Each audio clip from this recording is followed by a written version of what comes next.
நமது பந்தபாசங்கள் போன்ற பொம்மை சூரியன்கள் எல்லாம் மறைந்து விடுகின்றன. இந்த சக்திகளை கொண்டு நாம் என்ன செய்யப் போகிறோம்? உங்களிடமுள்ள அற்புத சக்தியை ஆண்டவன் அகற்றி விடுவானானால் அவனுக்கு நன்றி கூறுங்கள். அன்பு செலுத்த தொடங்குங்கள்.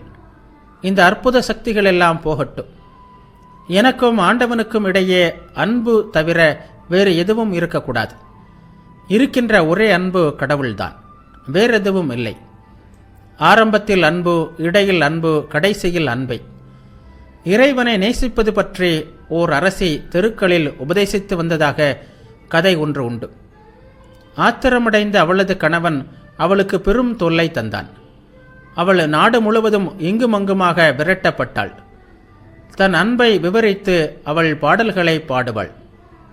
எல்லா இடங்களிலும் அவளது பாடல்கள் ஒலித்தன. என்றும் அழியாத அந்த அன்பு கொடியை என் கண்ணீரால் வளர்த்தேன். இதுதான் அறுதி லட்சியம், மாபெரும் குறிக்கோள்.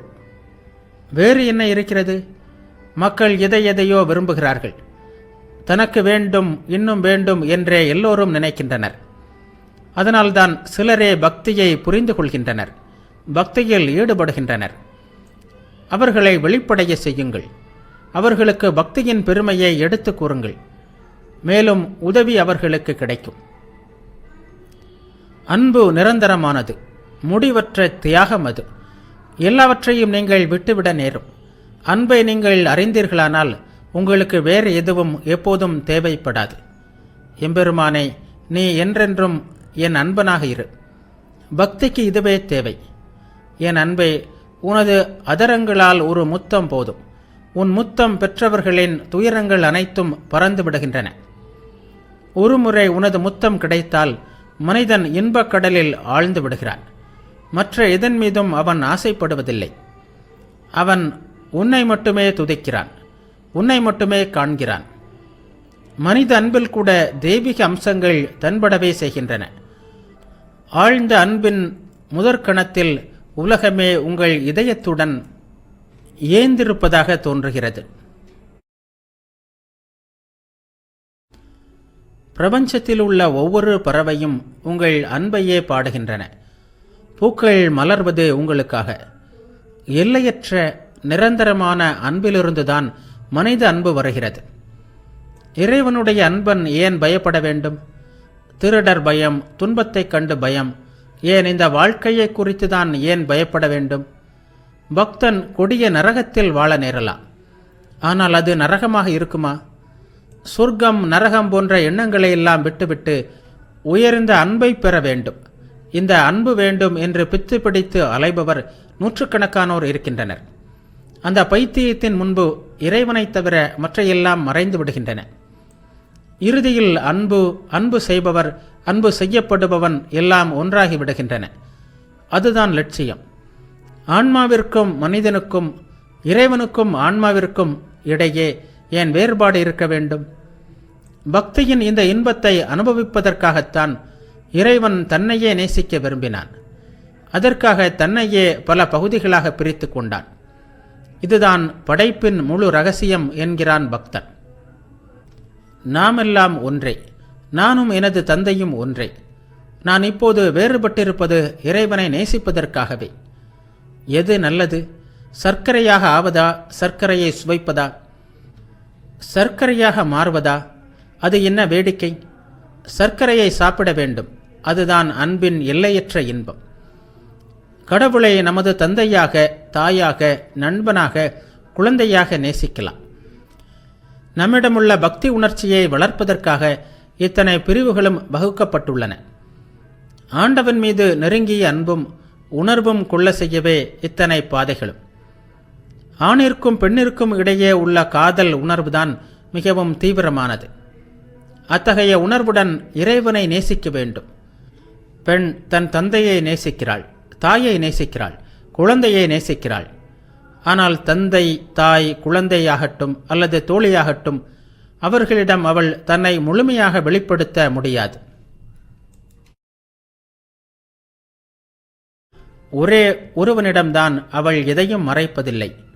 அதேபோல்தான் ஆணும். கணவன் மனைவி உறவுதான் முழு உறவு. ஆண் பெண் காதல் என்பது மற்ற எல்லா அன்பும் ஒருங்கிணைந்த ஒன்றாகும்.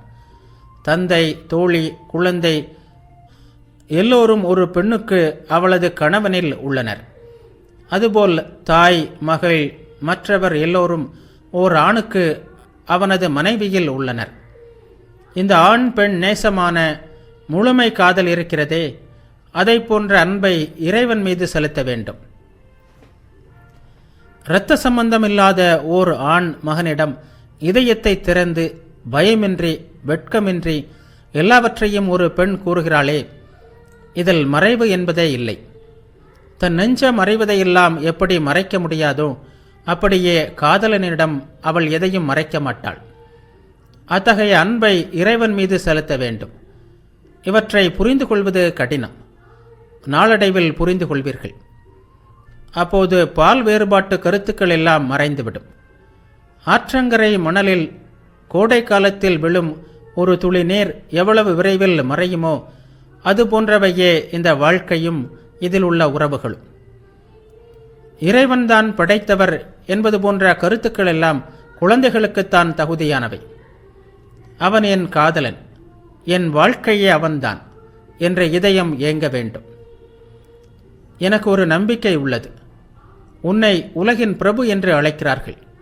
நான் நல்லவனோ கெட்டவனோ பெரியவனோ சிறியவனோ இந்த உலகில் ஓர் அங்கமே. நீயும் என் அன்பனே. என் உடல், என் மனம், என் ஆன்மா எல்லாவற்றையும் உனது பீடத்தில் வைத்துவிட்டேன். அன்பே, இந்த பரிசுகளை ஏற்க மறுத்து விடாதே. சுவாமி விவேகானந்தரின் பக்தி யோகம் சொற்பொழிவுகள். பராபக்தி. 6வது தலைப்பு.